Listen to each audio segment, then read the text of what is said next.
यही सम्पूर्णमा यो चाहिँ हाम्रो नुगा बेस्टको हल, ट्रेनिङ हल रहेछ। यहाँ चाहिँ हामी प्रवेश गरेर थोरै ट्रेनिङ पनि लिएका छौँ। यो हल चाहिँ यहाँ छ। हाम्रो राजीव सर चाहिँ ट्रेनिङ सकेर पनि यतातिर लाग्दै हुनुहुन्छ। हामीले टिभीमा देखिरहने सानो ट्रेनिङ हल चाहिँ यही रहेको छ।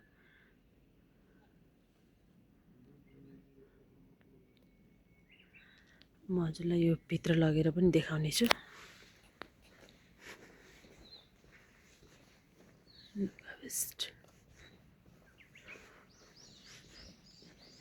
यहाँभित्र चाहिँ 120 जनासम्म गेस्टहरू आउने बेलामा चाहिँ ट्रेनिङ दिने हल रहेछ है। यहाँ चाहिँ हल छ।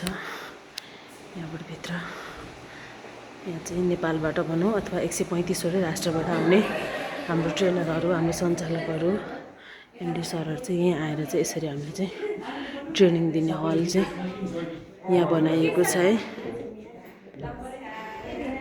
नेपालबाट आएका हामी 11 जना सञ्चालक र हाम्रो एमडी सर मात्रै यहाँ हुन्छ। हाम्रो हेङसोक जो सर हुनुहुन्छ, किम सर हुनुहुन्छ यहाँ चाहिँ।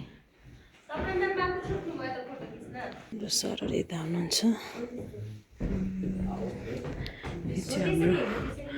यो चाहिँ हाम्रो नुगा बेस्टको झन्डा र यो चाहिँ ट्रेनिङ हल।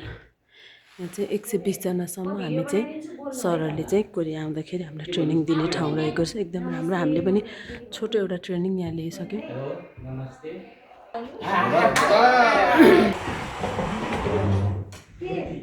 ट्रेनिङ हाम्रो यङसक चो सरको थियो। धन्यवाद सर, धेरै धेरै। यति राम्रो, यति सफा, जता गए पनि फेरि पनि हामी बाहिर निस्केका छौँ। अब हामी हाम्रो रुमतिर जाँदैछौँ। आज त हामीले नुगा जेजु भिलेजको चाहिँ आज हाम्रो अन्तिम दिन है। हामी चाहिँ यहाँ 3 दिन यहाँ रुक्यौँ। अब भोलि बिहान ठ्याक्क हामी कोरियाको 5:30 बजे यानि कि नेपालको 2 बजे चाहिँ हामी यहाँबाट निस्कनेछौँ। त्यसपछि हामी सोलको ठुलो हाम्रो फ्याक्ट्रीमा जाँदैछौँ हामी भोलि चाहिँ। यति राम्रो, यति सफा छ हेर्नुहोस् बाबा मम्मी होइन। यस्तो आनन्द, कतै पनि धुलो उडेको देखिएन कि यता कोरियामा आएर। यो एउटा भाग्य पनि हो। हजुरको आशीर्वाद, हजुरको मायाको कारणले म आज कोरिया पुगेर आएँ बुवा मम्मी। टिभीमा देखेको जेजु भिलेज भन्ने पनि यस्तो राम्रो छ, यस्तो राम्रो, जहाँ चाहिँ हामी 7 नम्बरको घरमा चाहिँ हामी बसेका छौँ है। अब हामी फेरि पनि जाँदैछौँ आजको।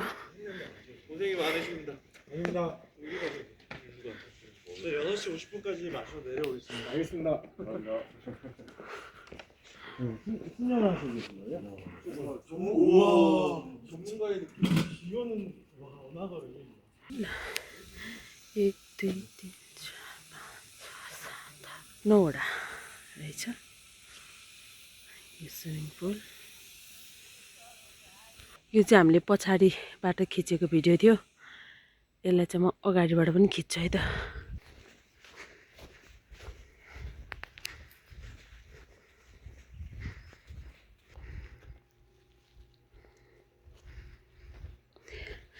यो बसमा पनि नुगा बेस्टै लेखिएको छ।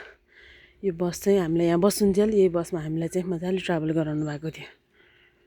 यहाँबाट चाहिँ हाम्रो जेजु भिलेज जाने बाटो।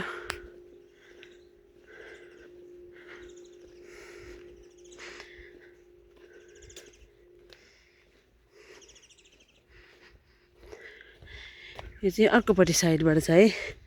अघि हामी पछाडिबाट खिचेको थियौँ नि, यो चाहिँ अगाडिबाट छ।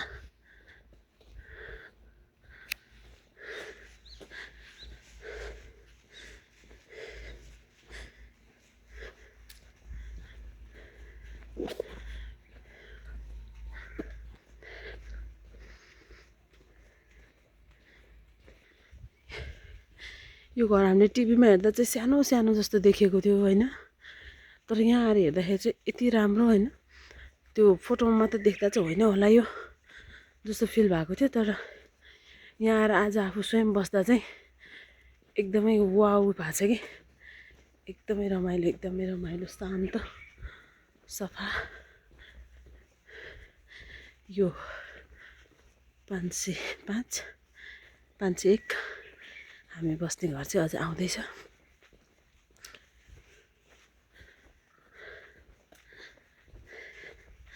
यहाँबाट चाहिँ हामी छोडेर भोलि जाँदैछौँ। यहाँबाट यो 6 भयो, 7 नम्बर हामी चाहिँ यो घरमा बसेका छौँ है।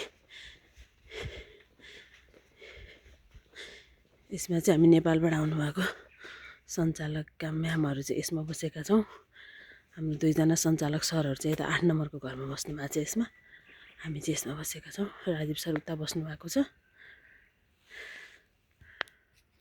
यहाँबाट हामी चाहिँ भित्र जाँदैछौँ। यहाँको भित्रको पनि मैले देखाउँछु है हजुरहरूलाई।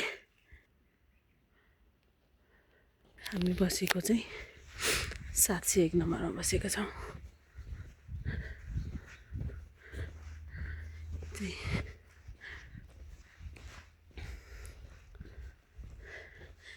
यो 701 नम्बरको चाहिँ हामी बसेको घर हो।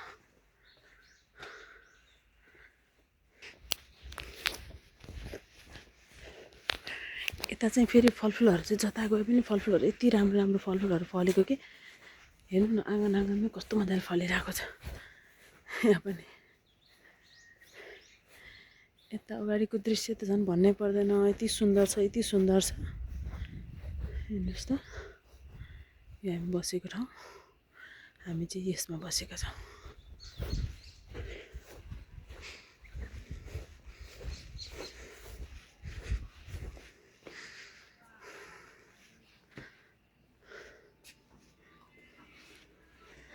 यहाँ पनि सोफा पनि टर्मिनियमको छ। हेर्नुहोस् त, यहाँ सोफा पनि टर्मिनियमको छ है।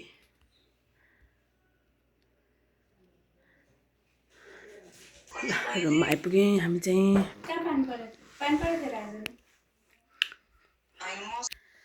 आजलाई यति नै हाम्रो अन्तिम यो जेजु भिलेजको चाहिँ अन्तिम दिन चाहिँ हामी यहाँबाट भोलि बिहान जाँदैछौँ। यो भिडियो चाहिँ हाम्रो प्रिय बुवा मम्मीहरूको लागि है त। हस्त नमस्ते।